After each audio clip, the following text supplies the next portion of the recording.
Hello mga ka-viewers! Meron lang akong ipiplex. Ito yung kalunay, oh. Ito yung dinala sa akin ni mega shoutout sa iyo, Katya Life in Lebanon. Ito, oh. Galing ito sa garden nila. Yan, oh, kalunay. Yan. Yan, oh, diba? Ang gaganda. Ang uri ng kalunay ay sa amin din, yung meron green na green, at saka yung maraming tinik dito na isa-isain mo rin tatanggalin. Yan. Tapos meron din parang kulay purple. Yan, oh. Ganyan. Yan ang kalunay ito, oh. Ang gawin ko ito, lutuin ko lang na inabraw. Yung lagyan lang ng See you sa susunod na video. Ipakita ko na lang sa susunod na video.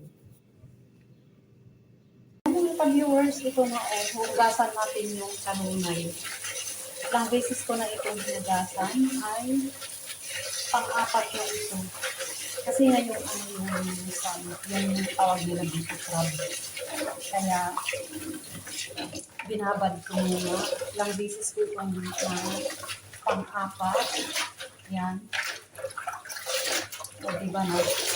Na-clear na yung wala nang dyan. Kasi dumikit ko na yung tabo. Yan. 4 na beses ko na itong 4 times kong inugasan. O diba, wala ka nang makitang signs dito. Yan. Tapos, one more. Hugasan ko ng galing dito sa filter, dito. Kasi schedule lang yan, dumating ang tubig dito sa filter.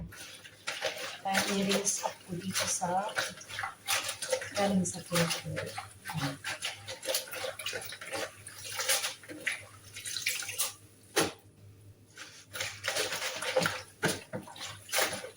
Ayan, luto tayo ng kalunay. Ang ilalagay ko lang ay papakita ko sa inyo mamaya. Ayan, oh.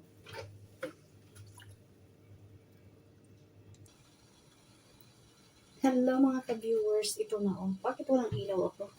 Ayan, oh. Yan. Ito yung bagoong. 3 tables lang, 3 spoon lang nilagay ko, ganyan, 3 lang. Ko na, na-strainer ko na, pero igaganyan ko pa rin. Yan, oh. Lagyan natin ng bagoong. Dito ako sa labas magluluto.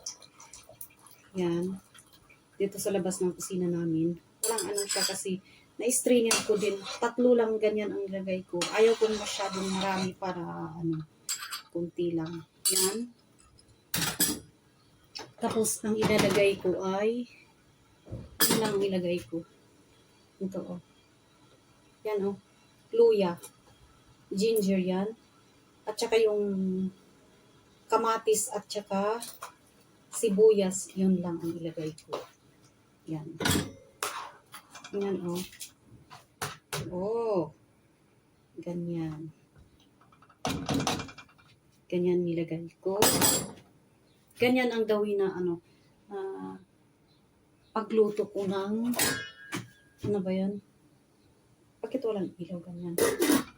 Pag kumulo na yan, kumulo ng 5 minutes or 10 minutes, saka ko ilalagay yung yung kalunay.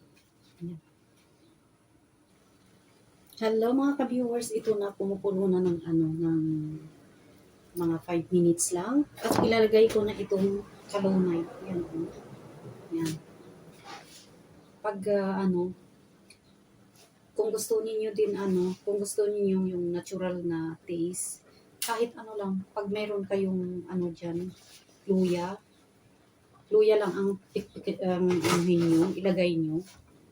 At saka yung sibuyas. Pag wala din kamatis, kahit lang, luya lang or bawang lang ilagay niyo. Pwede na yan.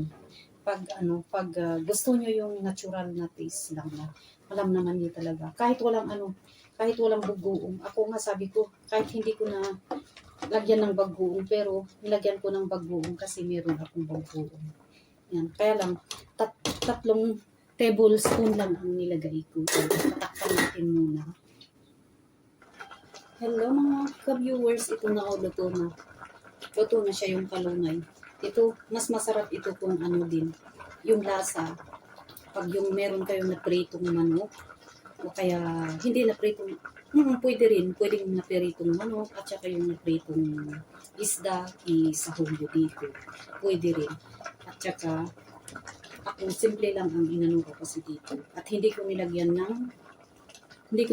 ng cubes para, yan. Yun lang ano ko. Yan. Yan na ang ating dinengdeng. Masarap na kalunay. Malasaan mo talaga yung ano yung ano niya, yung lasa niya na yan. Maraming salamat sa panonood mga ka-viewers. Thank you for watching.